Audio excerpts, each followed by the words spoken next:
Hello, it's Elizabeth Willetts here from Investing in Women, and we are live today on Facebook and on LinkedIn. And today I'm going to be chatting with career coach Ayesha Murray. I'm going to be talking all about what is imposter syndrome. Should we actually try and overcome imposter syndrome? And maybe is imposter syndrome actually good for you and how we can embrace it? So if you have got any questions about imposter syndrome, you're feeling like an imposter at work or at home or in any situation, then today's conversation is definitely for you. So as people are logging on, if you can let us know if you can hear us all okay, give us a like or an emoji, that would be absolutely fabulous. But today I'm going to be chatting with Ayesha Murray from Ayesha Murray Coaching. Sorry, not Ayesha Murphy, Ayesha Murray. Sorry. I'm going to be talking about imposter syndrome. So thank you so much, Ayesha, for joining us today. It's an absolute pleasure to be chatting with you and learning about imposter syndrome. I know that people are giving us an emoji so they can hear us. So thank you. Thank you for that. So before we sort of dive into questions about imposter syndrome, you are just giving people a bit of an introduction to you and what you do. Yeah, sure. So Ayesha Murray Coaching. So I am a career coach and work-life balance coach for working parents. So quite specifically working parents. And that could be any stage of career development, career change, career refresh, coming back to work after maternity or paternity parental leave. So all manner of different scenarios when it comes to working parents and their careers. Wow. And how long have you been doing that for? For 3 years. And I should say I also Yeah. host the Parent Equation podcast. I should Oh, always use that yes, you plug, do. shouldn't I? I Yeah. always forget. Yeah, the Parent Equation podcast, which you can find on all major platforms, which is where working parents share their journeys and their stories with me. And that's been going for a couple of years now. Brilliant. So we'll pop the links to the podcast Yes, and your website in the show notes. Ros says definitely. imposter syndrome is so relevant no matter who you are or where you come from. Yep. So, yeah, what is imposter syndrome? So the first thing I would say is I don't like the term imposter syndrome, but everyone understands it, so it's the right one to use. Syndrome sounds like it's a kind of disorder, and it is not a disorder. Imposter syndrome, everyone suffers from imposter syndrome, and those people who you think might not suffer from it are just masking it very well, or they have embraced it and have strategies to deal with it when it does flare up. So it's a normal part of human nature to feel imposter syndrome. So I suppose the question is, what is it and how does it manifest itself?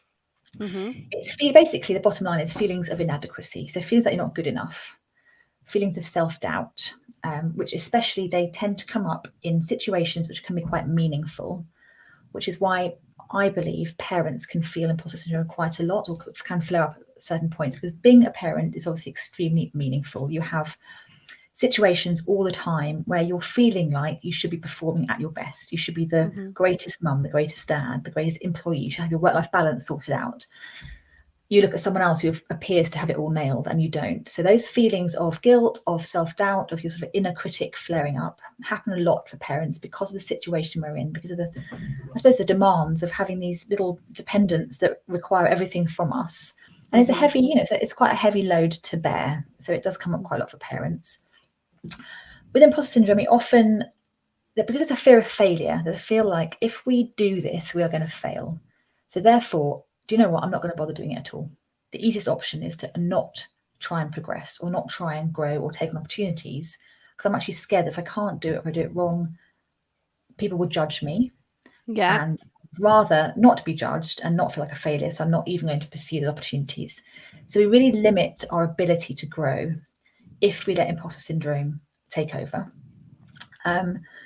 It can come out in sort of perfectionist tendencies as well. So we often set ourselves very, very high expectations that are potentially quite unachievable, but we feel like, again, society expectation, maybe there's some family expectation, our childhood expectation, we feel like we should be aiming for this point up here. And inevitably, we don't reach it. And when we don't reach it, we think we failed. The self-doubt creeps in again.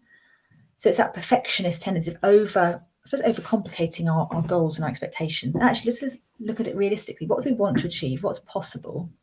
Because then we can achieve it. We can celebrate our achievements instead of feeling like a failure, and build on that and build on our strengths. So it's about, again, ways of creating strategies to build on our strengths and not focus on areas that we're failing in. It's interesting.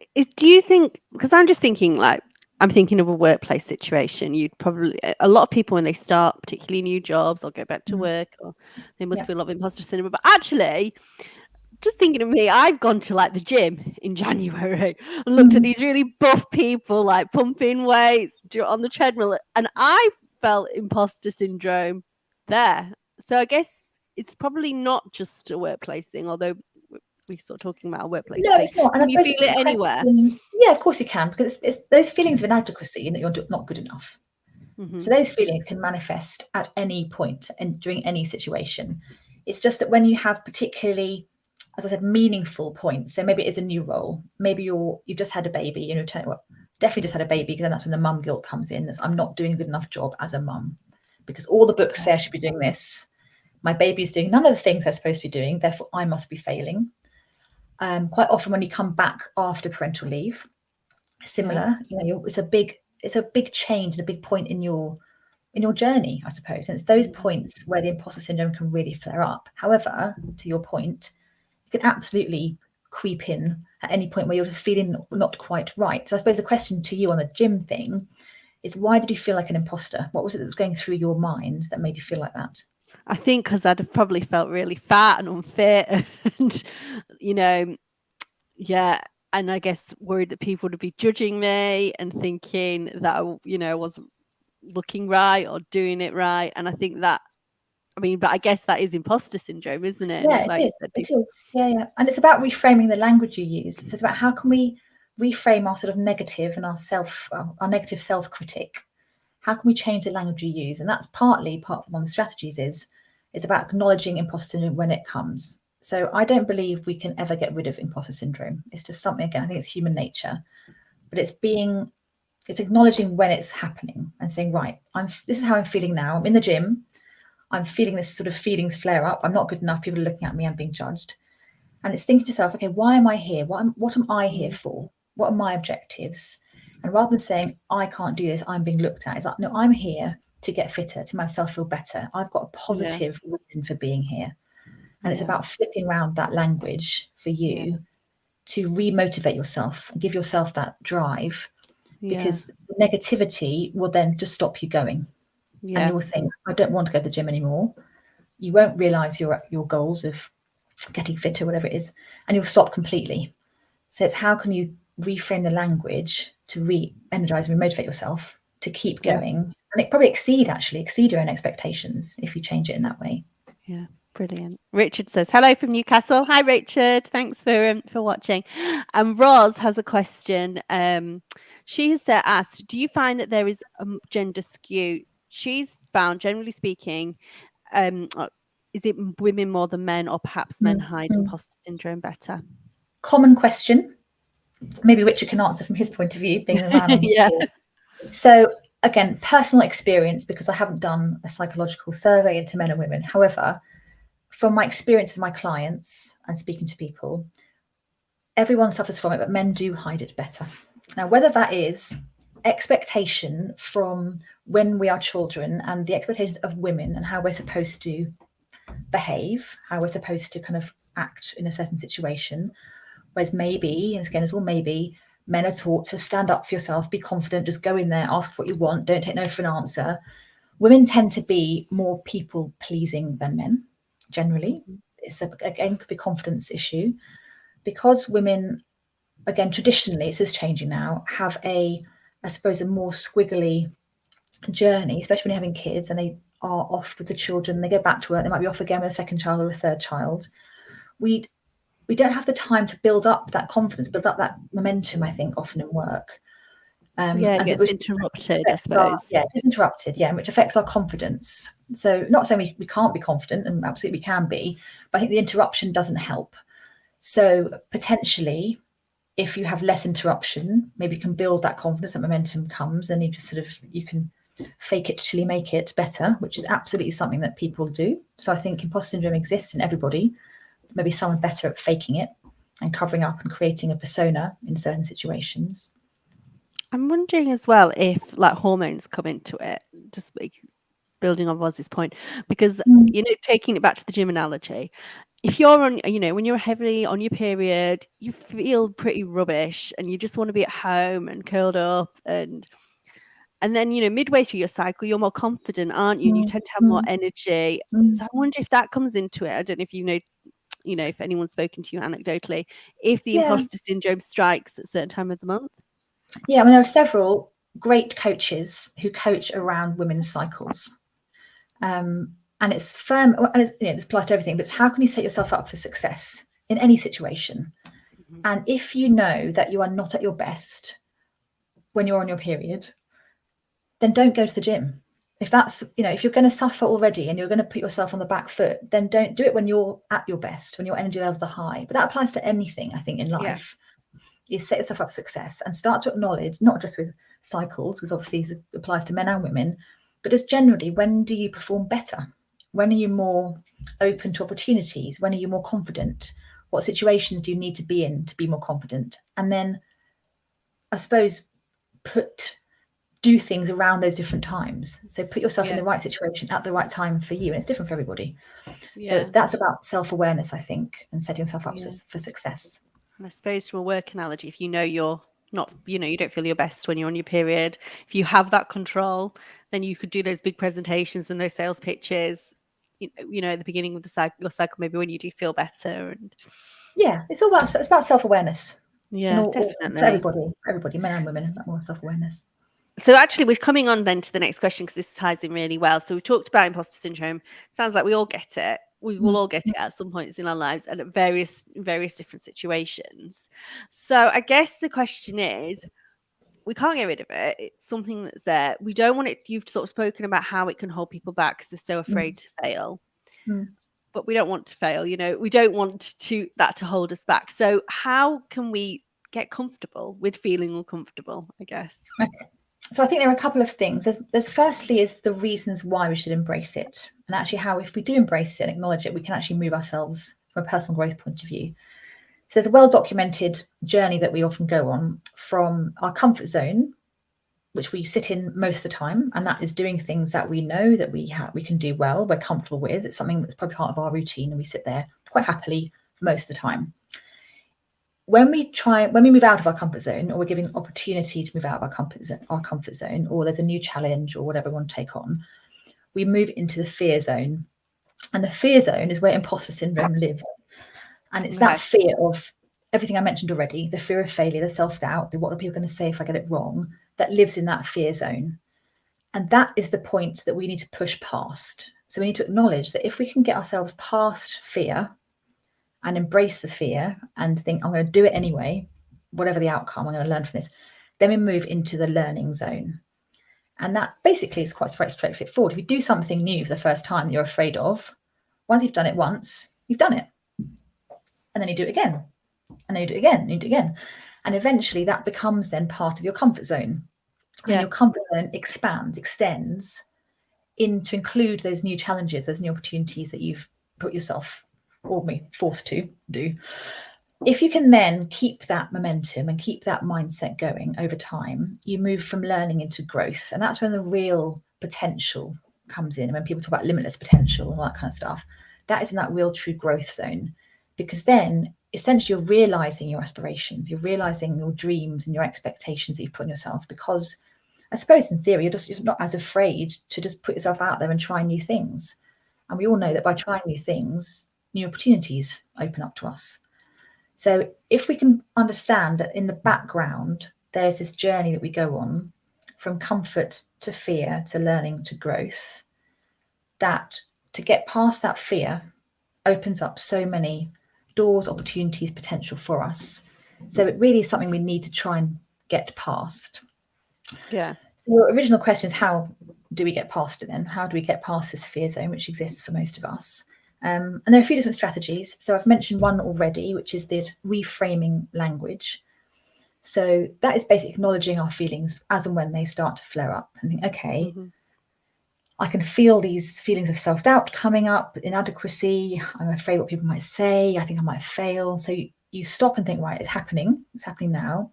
How do I reframe the language? And it's an exercise called the what if bias. And I should have been wearing it, shouldn't I? I actually bought myself a bracelet after I did my discussion at the House of Commons back in June, where imposter syndrome was off the charts for me. Was it? My God, it was something completely new. I'd never done anything like it before. It's House of Commons, which just, the words just, instilled absolute fear in me. But I did it because I couldn't not do it. And afterwards, I'd felt amazing. I'd achieved it. It wasn't perfect, but it was as good as I could have done. I was very proud of myself. So I bought a bracelet and I had it engraved with what if. And the what if is when you go into a situation where the feelings of inadequacy are surfacing, the default position for most of us when imposter syndrome comes in is, what if I fail? What if I'm laughed at? What if I don't know what I'm talking about? What if the technology fails? What if? And all of the negative comments start sort of going around our heads. So it's how can we flip those round into, what if this could be the best presentation of my life? What if I meet the man of my dreams, take it outside of a work scenario. What if that conversation I have with that person opens a door to a brand new career opportunity? So it's thinking about, yes, all of these things could go wrong. Of course they could. But think about what could go right. And I would just urge people to do that in a sort of exercise format, especially if you've got something coming up that you're going to feel nervous about and feel imposter syndrome will happen, is just have 2 columns on a piece of paper. And on one side, what if it all goes wrong, essentially? So what if, and all the negative thoughts that you're thinking. And then look at the flip side and think, yes, but what if it could be brilliant? What if I could, meet more people? What if I could, whatever it is. And just try and again reinforce the positives of doing that thing or taking on that challenge. Because then there's a reason for doing it. You're learning and you're going to grow as a result of it rather than being afraid. So that's one strategy. I love this. I love how you sort of framing it. Imposter syndrome is a really good opportunity for growth. I think that is such a good way to frame it in your mind. And I think that's because it's acknowledging it exists. So we're not, again, my point of view, but I'm not trying to push it under the table or ignore imposter syndrome or say I don't have it or no one has it. I don't think that's the case. I think it's about saying we do have it, but how can we embrace it for our personal growth? Yeah, absolutely. The next thing is our strengths. So again, I'm a firm believer, I think probably as many coaches are, that the strengths and weaknesses thing is a bit outdated. So we all have strengths, we all have weaknesses. No one is perfect. If we spend too much time focusing on our weaknesses, we then don't exploit our strengths, where actually that's where the potential is. I think that's where the growth comes from. We've got weaknesses, that's fine. They're part of us and we'll just let them sit there and do whatever they're doing.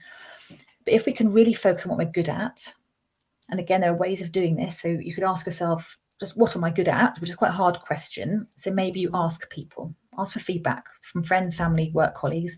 What do you think I'm good at? Because it's quite hard to say about ourselves, and write it down. What brings you real joy and passion? What motivates you? What drives you? Write all that down. What have I achieved recently in the last year? What have I achieved? And just be really honest with yourself, however small it is, just write it down.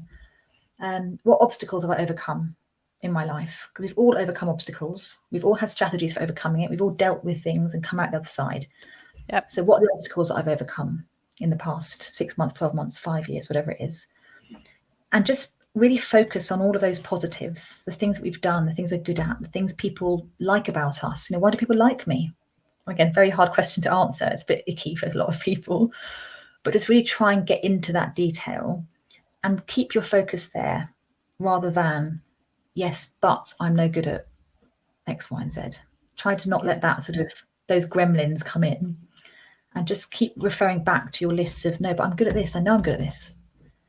And then hopefully that reinforcing those strengths just keeps imposter syndrome at bay a little bit. Yes, really good advice. That we don't do enough of. Then linked to that is a celebrating our successes, again, which I don't think, maybe it's a British thing, but I don't think we do that very much at all. So even if we achieve something brilliant, we're kind of, oh yeah, it's all right. Yeah, it's a modesty thing, isn't it? Yeah. And then just move on to the next thing. And actually, it's just taking a moment to, and it doesn't have to be a great big party with champagne, well, I'm sure that could be arranged for certain things, but it could just be a small acknowledgement that you've achieved something. So maybe it's a small thing, but it's something that you've done. And then just take a moment to, and it doesn't have to be a great big party with champagne, well, I'm sure that could be arranged for certain things, but it could just be a small acknowledgement that you've achieved whatever it is you set out to achieve. It could just be, if it's exercise, gym related, it could just be half an hour in the gym. You've done it. You've done it. Be proud of it. Yeah. And then move on and do it again and celebrate again. But I think it's about, we forget that actually we achieve so much in our lives every single day, especially for a parent. Every single day we get through a hell of a lot. And at the end of the day, we just sort of let it all pass and we go to bed. Mm-hmm. It's actually, what did we achieve today? What, the smallest things that made us feel proud of ourselves or made someone else happy or made, whatever it is. So I think tracking our successes, and again, the ways to do this is think about the scenario you're in. So if it's a work situation, maybe it was I'll use presentation again. So maybe it's a presentation. So what was your role in that presentation or that meeting? What did you set out to achieve and what did you actually achieve? And that's it. It's really simple. It's really quick. 2 minutes, done. It doesn't have to be a great big drawn out process, but it's about getting into that habit of changing your mindset from negative to positive to keep those imposter syndrome feelings at bay. Yeah, really good. And I bet as well, actually, when you've done when you've been to the House of Commons, I bet the endorphins, I bet you did feel amazing just knowing that you've done it, and like the relief. That feeling is such a brilliant feeling, isn't it? Yeah, no, it is. I know. So most of the way through, I was feeling actually quite physically sick, but that's fine. But yeah, at the end of it was amazing. And I think the good big thing is evidence. To look for the evidence, the positive evidence of things that have gone well. So in that scenario, I got really good feedback from people I didn't even know. And I could have said to myself, oh, I didn't go quite as well as I'd hoped. I rushed the intro. I spoke too fast, which I did. Yeah. I know I did. Yeah. Maybe I didn't get the points across I wanted to get across. So I could have gone down that route and started sort of self-flagellate around the things I'd done wrong. But instead I looked at the evidence, and the evidence was people are coming to me afterwards on LinkedIn and a couple of weeks after and saying, oh, by the way, we saw that replay. We thought you did a great job. Oh, right. Okay, thanks. And it's, again, quite a hard thing to take positive comments sometimes for us. It's quite hard to kind of say thank you and, take it. But it's important to do that. It's important to look for the positives and look for the evidence of things we've done well. Yeah, absolutely. It's sometimes we're our own worst critic, aren't we? Yeah, absolutely. Yeah. So Eliza said she definitely resonates with what we said about the impact of hormones. And Lizzie says she loves the visual of the comfort/fear and comfort zone. What helps her is harnessing courage to do brave things, focusing on the long-term outcome rather than the short-term discomfort. Actually, and that is a really good point, Lizzie, because I think I try and get through difficult things like that. Definitely. I think courage is a great word. And I think, again, it's all about habit forming. And if we take one example, so I think maybe everyone who's listening today or at the replay, think about one thing that's coming up for you this week or next week that you already feel like this imposter syndrome could rear its ugly head. And then make a conscious decision to create some coping strategies around that pre the event. And to Lizzie's point, get the courage going. Harness the courage. Think, I'm going to be courageous. I'm going to go into this and I'm going to do it. And it's going to go well. So again, all the positive language. It's going to go well. What if I meet, the next person who sets me off on a career journey? What if I, etc. Think about all of the positive statements now. Embrace that courage and just do it. And then afterwards, celebrate that you've done it. And that habit, that courage that Lizzie's mentioned, when you build up that courage over time, all of this is over time. Small steps, small habits. It just becomes easier. Everything just becomes a bit easier. And it doesn't mean imposter syndrome will go away, because there'll be a new situation, a new challenge you're faced with that you haven't had to face before. And there is no evidence. There is no coping strategy that you've had for that particular challenge. But that's fine. You know that you can do it. You know that's a new thing, but you've got the right tools in place. You've done it for other things before, and you'll do it again with this. So I think, again, it's creating a habit of positivity and positive reinforcement in everything that we do, and being proud of ourselves for the things that we're achieving. Yeah, absolutely. So this is a question sort of flipping it on its head. So you'll get people that have maybe been in the same job a long, long time, and obviously that's fine. But people can get quite comfortable, can't they, in their lives and in their jobs, and it becomes easy and easier to stay or whatever. do you think we should actively chase that imposter syndrome? So should we actually be chasing situations where we feel uncomfortable to then get that personal growth? It entirely depends. There is nothing wrong with sitting in your comfort zone forevermore. If you're happy, if you're happy and it works for you, it works for your family, it ticks the boxes that you need to be ticked, whether it comes to income or flexibility or whatever it is you're looking for in your life. If those boxes are ticked in the current situation you're in, and you don't need to push yourself out of your comfort zone, then perhaps not. However, if there are niggles that something could be different, or you could be happier, or you could earn more money, or you could be whatever it is, if there's something niggling at you and it's been there for a little while, then it does need addressing. And then it's thinking about, okay, what opportunities could I, as you say, proactively take, which might push me outside my comfort zone? Because I've thought about it, I know that if I went for that opportunity, that could lead to this, which is something I need to look at when I'd like to have in my scenario. So I think there's nothing wrong with being comfortable, and there's nothing wrong with living in your comfort zone if that works for you and works for your family. Yeah. And then perhaps there'll be a point in a year's time where it doesn't work anymore and you want to make a change then, and then you think about it then. But I think it's a personal decision. But I think if you're happy, then you're in a great place. If there's something niggling at you, if there's some change that I could make, then I definitely seek out that change and take it positively. Yeah.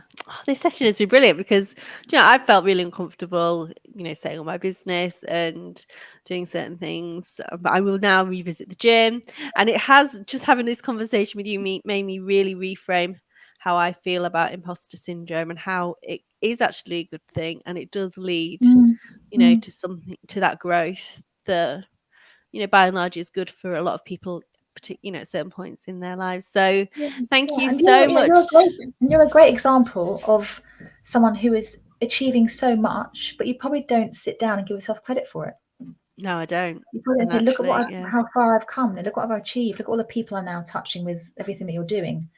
So it's just about, can we just sit down every month with ourselves and just check in with actually everything that we're doing and everything that we're achieving, and again, be proud and be happy with the journey we're on. Yeah, I think that's a good point, actually. It's just, happy where we're at now and having a confidence that things will sort of fall into place. And Lizzie made a good point really about the long-term thinking, short-term uncomfortableness for the long-term gain. Someone said, really interesting conversation. Thank you. It has been fascinating today. I've really, really enjoyed this. So where can people... No, if anyone's got any final questions for Ayesha on imposter syndrome or anything else, please pop them in the chat. But where can people find you and connect with you and learn more about you and the services that you offer? Okay, so my website is ayeshamurray.com, and everything is on there, the information. I am, as most of us are now, on LinkedIn all the time, probably more than I should be. So on LinkedIn, I'm Ayesha Murray 75. I might change it to something a bit more snappy, but Ayesha Murray 75. And please do listen to the Parent Equation podcast, because that's run single-handedly. So all the support I can get, the better on that. I'm on Instagram, I'm on Facebook, but those aren't my comfort. Those aren't my comfortable places. Are you going to get on TikTok? I did try briefly, and I thought, no, not sure what I'm doing here. So I did try. Did you? Yeah, I tried. Yeah, and then it didn't quite work. So I'm staying within my comfort zone of LinkedIn on that front at the moment. Yeah, brilliant. Oh, well, we'll put all your links in the show notes. And if you've missed any of this session, if anyone's viewing this and logged on a little bit late, we put the replay and all the replays on the Investing in Women job board so you can catch up at your convenience. But thank you so much, Ayesha, for your time today. It's been absolutely fascinating. And thank you to everybody that has watched. Thank you, everybody. Cheers. Thanks. See you soon. Bye. Bye.